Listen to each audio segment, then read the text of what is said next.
तुम सुबह उठते हो, एक अननोन नंबर से कॉल आता है। तुम कॉल रिसीव करते हो। सामने से आवाज आता है कि आपके खिलाफ एफआईआर दर्ज हुई।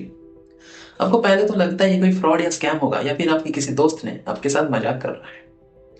देन आप कॉल को इग्नोर करते हो। शाम होते होते आपको पता चलता है कि किसी ने सच में ही आपके खिलाफ एफआईआर दर्ज की है। फिर आप सोचते हो कि मैंने किया ही क्या है।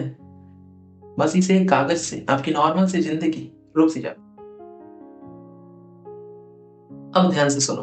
इंडिया में एफआईआर कोई प्रूफ नहीं होती है। इंडिया में एफआईआर सिर्फ और सिर्फ एक एलिगेशन होती है।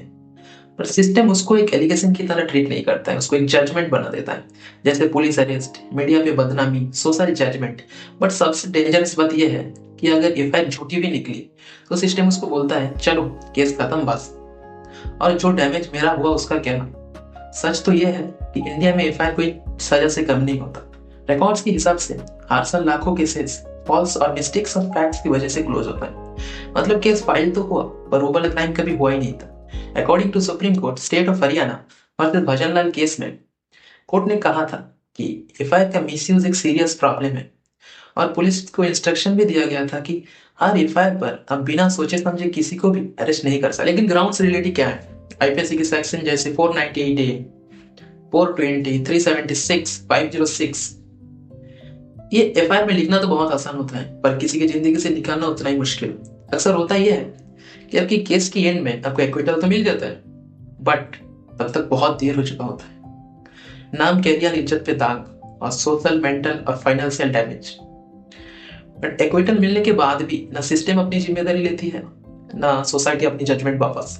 तो सच तो ये है, कानून में बाद में सजा होता है बट कानून का प्रोसेस अपने आप ही एक सजा बन जाता है। अब कोई बोले अरे सिर्फ एक्यूज इफेक्ट होता है, गलत।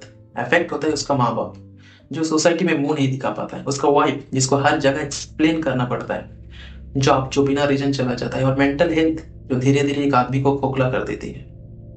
बट सबसे बदनसीब होता है वो मिडिल क्लास वाला आदमी जिसके पास ना होता है कोई पॉलिटिकल पावर, ना ही पैसा और ना ही कोई कनेक्शन। उसके पास सिर्फ एक चीज होता है, वो है होप कि सच का जीत होगा। बट सच का जीत होने में या प्रूफ होने में एक मिनिमम टाइम तो लगता ही है। अब मैं सिर्फ प्रॉब्लम नहीं बोलूंगा, सोल्यूशन भी बोलूंगा। ध्यान से सुनो।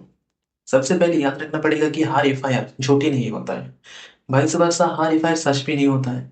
तो हम लोग को क्या करना जरूरी है। Number one, preliminary inquiry. Serious cases में पहले इंक्वायरी होना जरूरी है, डायरेक्ट अरेस्ट नहीं। नंबर टू, 41 ए सीआरपीसी के आधार पे पुलिस को पहले नोटिस देना चाहिए, अरेस्ट लास्ट ऑप्शन होना चाहिए। नंबर थ्री, मीडिया ट्रायल बंद होना चाहिए। मतलब कोर्ट की ऑर्डर आने से पहले या कोर्ट की जजमेंट आने से पहले अब किसी को भी क्रिमिनल की तरह जस्टिफाई नहीं कर सकते हो। नंबर फोर, फॉल्स एफआईआर पे एक्शन।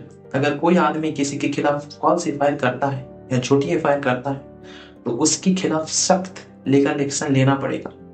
मैं एक सवाल छोड़ के जा रहा हूँ। एक आदमी सालों कोर्ट के चक्कर काट के अगर बेगुनाह निकले तो क्या सिस्टम उसे बोले okay you are free now, या फिर ये बोले सॉरी हमसे गलती हुई। क्योंकि जब एफआईआर झूठी निकली या फिर झूठी हो तब एक केस नहीं गिरता है, एक पूरा फैमिली गिरता है। सोचो कल ये तुम भी तो हो सकते हो ना।